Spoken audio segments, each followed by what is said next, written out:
Mabuhay! Aspiring STEM student from Santa Lucia High School, I'm Eliza Leon R. Apado at tara samahan niyo akong libutin ang butihing paaralan natin na Santa Lucia High School. Tara!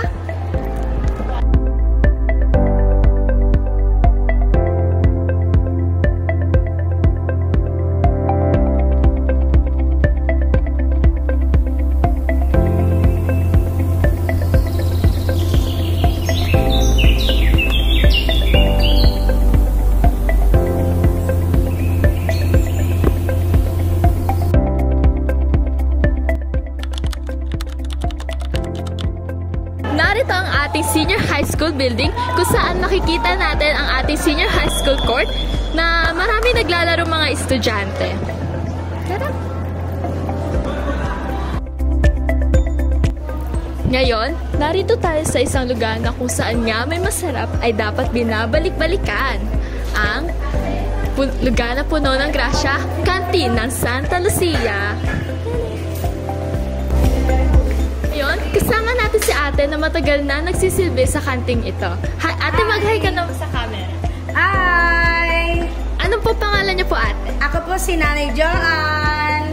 So, Nanay Joan, ilang taon na po kayong nagtitinda po dito sa kantin na to? Since 2011. 17 pala, sorry. Ang tagal na po nagtitinda ni ate dito. So, sa tagal po ng tinda niyo po, ano po yung pinakamasarap po na nailuto niyo? Sisig shawarma! Yes! As a student, I recommend that sisig and shawarma, the best from Ate Joan.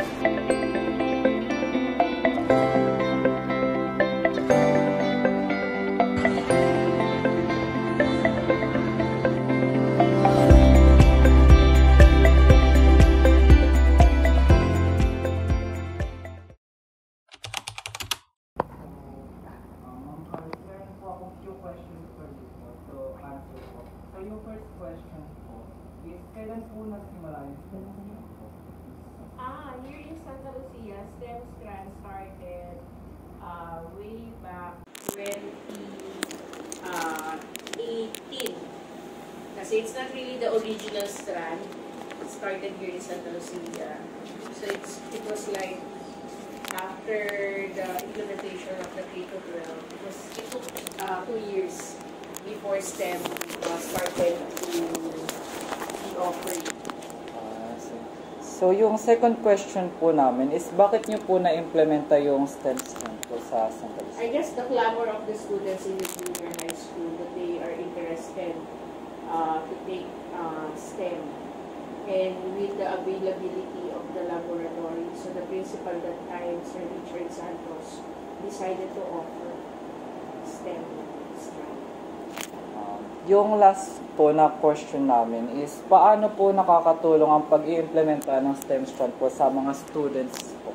Paano nakakatulong? Actually, that in a sense that students can be more, equipped, in terms of, their skill in terms of math and science. So if they have already the idea, or either interested in math and sciences, through STEM strand, they can, develop that kind of skill.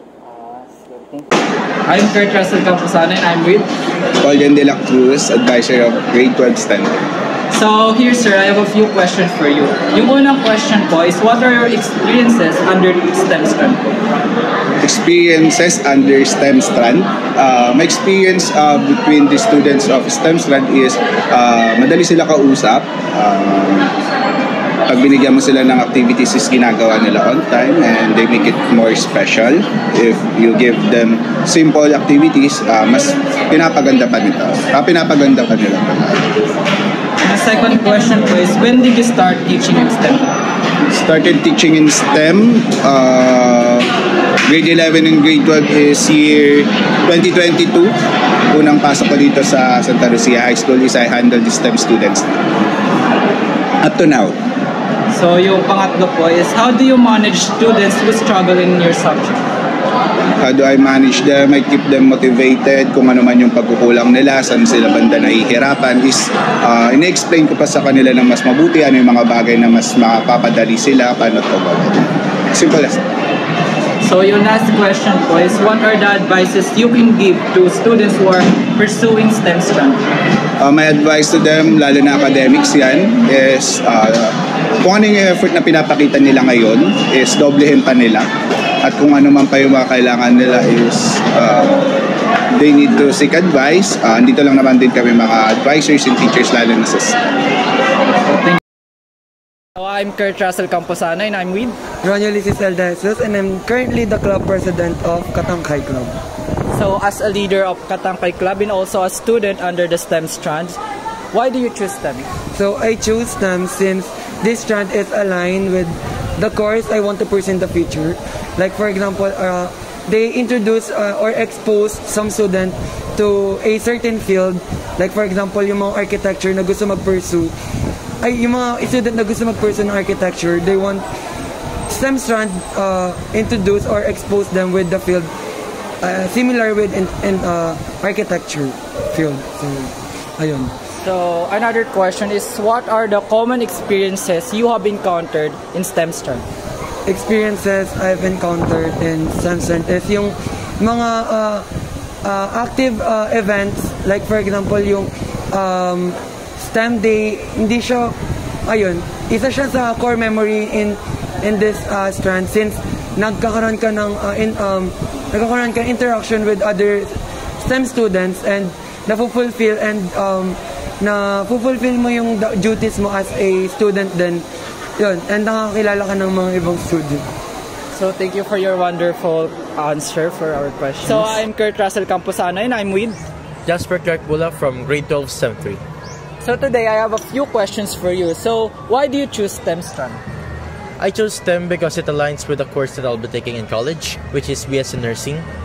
And most of the topics that we learn in STEM greatly relates to the course that I'll be taking in college. So, what are the experiences you have encountered in STEM strand? Commonly, you encountered?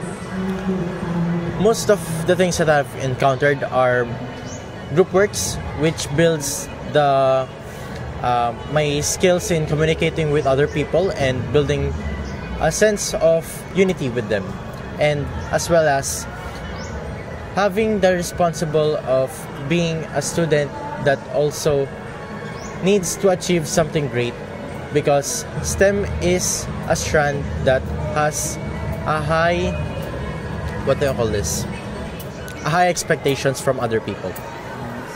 So my name is Camposano Kurt Russell, and what's your name? Hi, I'm Margot Jasmine Arellano. So I have a few questions here. So the first question is, why do you choose STEM strand? I choose a STEM strand because gusto kong maging nurse and I'm interested in medical field, and it's always been an interest of mine na maging nurse talaga at mag-serve sa hospital. And kasi dream siya ng ate ko noon, but hindi niya po na make it kasi hindi po siya nag-STEM nung senior high, nag-business po siya. And yun po yung parang naging regret niya. And so parang gusto ko pong pumasok sa STEM and choose nursing para po like to matupad po yung dream po ng ate ko, and also my dream din. So another questions po is, what are the experiences you have encountered in STEM strand? Experiences.